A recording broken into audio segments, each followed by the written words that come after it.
मेंढपाळाच्या मुलाच्या IPS पर्यंतचा प्रेरणादायी प्रवास, बिरदेव डोणे यांची यशोगाथा। KDM न्यूज कोल्हापूर प्रतिनिधी दी 24 एप्रिल 2025 नुकताच केंद्रीय लोकसेवा आयोगाच्या UPSC सिव्हिल सर्व्हिसेस परीक्षेचा 2024 चा निकाल जाहीर झाला। देशभरातील लाखो उमेदवारांनी आपलं सर्वस्व पणाला लावलेल्या या कठीण परीक्षेत फक्त 1009 उमेदवारांनी यश मिळवत भारतीय प्रशासकीय सेवा IAS, भारतीय पोलीस सेवा IPS आणि इतर प्रतिष्ठित पदे पटकावली। याच यादीत कोल्हापूर जिल्ह्यातील कागल तालुक्यातील यमगे गावातील मेंढपाळाचा मुलगा बिरदेव सिद्धाप्पा डोणे याने 551वा क्रमांक मिळवून IPS पदावर नाव कोरलं। बिरदेवच्या या यशाने संपूर्ण कोल्हापूर जिल्ह्यासह ग्रामीण भागातील तरुणाईचा अभिमान वाढला आहे। हुशार पण नाजूक परिस्थिती। बिरदेवचं बालपण यमगे गावातील एका साध्या मेंढपाळ कुटुंबात गेलं। त्याचे वडील सिद्धाप्पा डोणे आणि आई शेती आणि मेंढपाळी करून कुटुंबाचा उदरनिर्वाह करायचे। घरची आर्थिक परिस्थिती हलाखीची, घरात फक्त 2 खोल्या आणि अभ्यासासाठी पुरेशी जागा नाही। तरीही बिरदेव लहानपणापासूनच हुशार होता। त्याने प्राथमिक शिक्षण यमगे गावातील विद्या मंदिर शाळेत तर माध्यमिक शिक्षण जय महाराष्ट्र हायस्कूलमध्ये पूर्ण केलं। शालेय जीवनातच त्याचं स्वप्न होतं IPS अधिकारी बनायचं। पुण्यातील कॉलेज ऑफ इंजिनिअरिंग केप मध्ये सिव्हिल इंजिनिअरिंगला प्रवेश मिळाल्यावर बिरदेवच्या आयुष्याला नवी दिशा मिळाली। मात्र शहरात त्याला अनेक आव्हानांचा सामना करावा लागला। काही विद्यार्थी त्याच्या ग्रामीण पार्श्वभूमी आणि धनगर जातीमुळे त्याची चेष्टा करायचे। याच काळात त्याची भेट डॉक्टर राजेंद्र चोपडे यांचा पुतण्या प्रांजल चोपडे याच्याशी झाली, जो केप मध्ये त्याचा सिनियर होता। प्रांजलने बिरदेवच्या नावावरून आणि बोलण्यातून त्याला धनगर समाजातील आपलंसं ओळखलं। दोघांची मैत्री जमली आणि प्रांजलच्या पाठिंब्यामुळे बिरदेवला सिनियर्सच्या त्रासातून दिलासा मिळाला। स्पर्धा परीक्षेचा खडतर मार्ग। इंजिनिअरिंग पूर्ण केल्यानंतर प्रांजलने केंद्रीय स्पर्धा परीक्षेचा मार्ग निवडला आणि 2 वर्षांपूर्वी यश मिळवलं। प्रांजलच्या यशाने प्रेरित होऊन बिरदेवनेही नोकरीचा पर्याय न स्वीकारता UPSCची तयारी सुरू केली। त्याला COEP मधील आणखी एक मित्र अक्षय सोलनकर याचीही वेळोवेळी मदत मिळाली। बिरदेवने दिल्लीत 2 वर्षे आणि नंतर पुण्यात अभ्यास केला। पहिल्या 2 प्रयत्नांमध्ये अपयश आलं, पण त्याने हार मानली नाही। त्याच्या मोठ्या भावाने वासुदेव डोणे, जो भारतीय सैन्य दलात कार्यरत आहे, त्याला आर्थिक पाठबळ दिलं।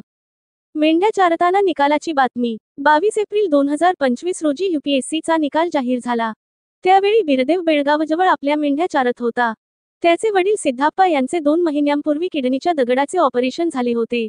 ऑपरेशननंतर काही गुंतागुंत निर्माण झाल्याने ते आजारी होते। त्यामुळे बिरदेव स्वतः मेंढ्या चारण्याची जबाबदारी सांभाळत होता।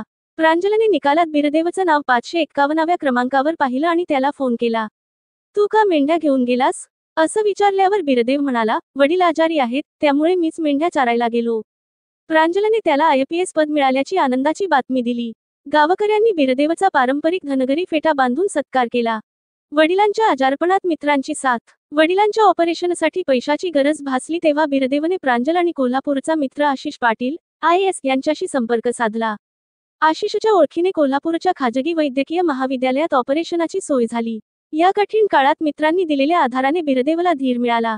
पोलिसांशी एक आठवण। बिरदेवच्या आयुष्यातील एक प्रसंग विशेष उल्लेखनीय आहे। काही दिवसांपूर्वी पुण्यात त्याचा मोबाईल हरवला। तो पोलिसात तक्रार द्यायला गेला, पण पोलिसांनी तक्रार नोंदवण्यास टाळाटाळ केली। मित्रांच्या मदतीने अखेर तक्रार नोंदवली गेली, पण फोन सापडला नाही। तपासाच्या नावाखाली पोलिसांकडून चालू आहे, सापडला तर कळवू असं उत्तर मिळायचं। आज तोच बिरदेव भारतीय पोलीस सेवेच्या उच्च पदासाठी निवडला गेला आहे। स्वतःच्या अनुभवातून उपेक्षा आणि अडचणींची जाणीव असलेला हा तरुण नक्कीच प्रामाणिकपणे देशसेवा करेल, यात शंका नाही। प्रेरणादायी प्रवास। बिरदेवच्या यशामागे त्याची अटळ जिद्द, कुटुंबाचा पाठिंबा आणि मित्रांची साथ आहे। मेंढ्या राखताना पुस्तकं वाचणारा हा तरुण गावातच राहून ऑनलाईन साहित्य आणि इंटरनेटच्या सहाय्याने अभ्यास करत राहिला। आर्थिक अडचणी, अपुऱ्या सुविधा आणि सामाजिक दबाव यांना न जुमानता त्याने आपलं ध्येय गाठलं। त्याच्या यशाची वैशिष्ट्य, जिद्द आणि मेहनत। मेंढ्या चारताना अभ्यासासाठी वेळ काढणं ही त्याची खासियत। साधनसंपत्तीचा वापर, मोफत ऑनलाईन साहित्य आणि डिजिटल माध्यमांचा कुशलतेने वापर। आत्मविश्वास, ग्रामीण पार्श्वभूमीला प्रेरणा मानून कमीपणा न बाळगणं। कुटुंब आणि मित्रांचा आधार, आई, वडील, भाऊ आणि मित्रांशिवाय हे यश शक्य नव्हतं। ग्रामीण तरुणांसाठी दीपस्तंभ। बिरदेव डोणे यांचं यश ग्रामीण भागातील तरुणांसाठी आशेचा किरण आहे। शेतकरी आणि मेंढपाळ कुटुंबांसमोर असणाऱ्या आर्थिक, सामाजिक आणि शैक्षणिक अडचणींवर मात करत त्याने दाखवून दिलं की इच्छाशक्ती आणि परिश्रमाने कोणतीही उंची गाठता येते। त्याच्या यशाने कोल्हापूर जिल्ह्याचा मान उंचावला असून अनेक तरुणांना स्वप्न पाहण्याचं आणि ती पूर्ण करण्याचं बळ मिळालं आहे। बिरदेव सिद्धाप्पा डोणे यांचा मेंढपाळापासून IPS अधिकारी होण्यापर्यंतचा प्रवास प्रत्येकासाठी प्रेरणादायी आहे। त्यांनी आपल्या कष्टाने आणि जिद्दीने सिद्ध केलं की पार्श्वभूमी कितीही साधी असली तरी मेहनत आणि स्वप्नांवर विश्वास असेल तर यश नक्कीच मिळतं. बिरदेवच्या या यशोगाथेतून ग्रामीण तरुणांनी आत्मविश्वासाने पुढे जावं आणि देशाच्या विकासात योगदान द्यावं हीच अपेक्षा आहे.